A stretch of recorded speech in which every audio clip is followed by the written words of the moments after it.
বোন রে, আপনার যদি একটা যা থাকে আর আপনি যদি তাকে বোন মনে করেন, তাহলে দয়া করে আমার কথাটা শুনে যাবেন। আমার বিয়ের 4 থেকে আজকে 5 বছর। আমি আমার শ্বশুর শাশুড়ির সাথে বিয়ের পর 4 বছর টোটাল একবারে একাধারে থেকেছি। আর আমার বড় যা, সে কখনোই থাকে নাই। সে হচ্ছে তার বাপের বাড়ির একমাত্র মেয়ে। সে বাপের বাড়িতে জায়গা সম্পত্তি সবই তার। এখন ওইখানেই তার মার সাথে সে থাকে।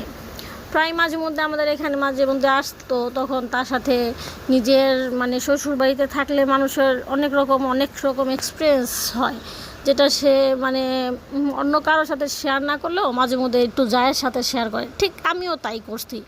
দেখা গেছে মাঝে মধ্যে বিভিন্ন বিষয় যেটা আমার সাথে খারাপ হয়েছে, অন্যায় হয়েছে, ওইগুলো আমি শেয়ার করলে আমি দেখতাম কি ওই তো আমার সাথে আমার এমন ভাব বুঝাইতো যে দেখো কিছু এমনই হয় বা মাইনা নেও বা এরকম, ওই আমার বুঝাইতো। তখন আমার মনে হইতো কি, হ্যাঁ আমার যাই তো আমার শুভাকাঙ্ক্ষী, যাক সমস্যা নাই। মাঝে মধ্যে আমার যাও আমার সাথে অনেক সময় তার মনের কষ্টগুলো শেয়ার করতো, আমিও তার সাথে আমার মনের কষ্টগুলো শেয়ার করতাম, বা বিভিন্ন বিষয় ভালো কথা খারাপ কথা দুটাই করতাম। কিন্তু দেখা যেত কি, দিন শেষে আমার কথাটা না সবার কাছে থাকতো, কিন্তু তার কথাটা আমি সব সময় গোপন রাখতাম বা করতাম। এখন দেখা যায় যখন আমি এমন একটা পর্যায়ে আসছে যে দেখি প্রায় আমার কোনো একটা কথা আমার শ্বশুর শাশুড়ি জানে। কিভাবে জানে?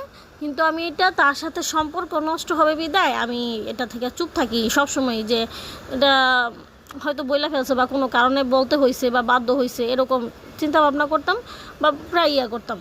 তো দেখা গেছে আমার শ্বশুর শাশুড়ির সাথে আমার লাস্ট 2 বছর ধরে একটু মনোমালিন্য, প্লাস আমি ওদের বাসায় আর থাকি না। আমি আলাদা বাসা নিয়ে ভাড়া বাসায় থাকি।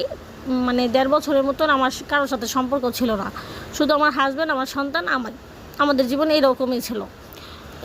তো আমার হাজব্যান্ড যখন বিদেশ থেকে দেশে আসলো, তখন আমি আমার শ্বশুরবাড়ির মানুষের সাথে কোঅপারেট করলাম, তাদের সাথে আবারও চলাফেরা করলাম, কিন্তু তাদের বাসায় থাকবো না এই শর্তেই আমার হাজব্যান্ডের সাথে আমি করেই তাদের সাথে কোঅপারেট করছি, ঠিক আছে। তো দেখা গেছে যখন আমার জাল দেখলো যে আমি অনেক সুখে আছি, ভালো আছি, এখন আর তার এটা সহ্য হচ্ছে না।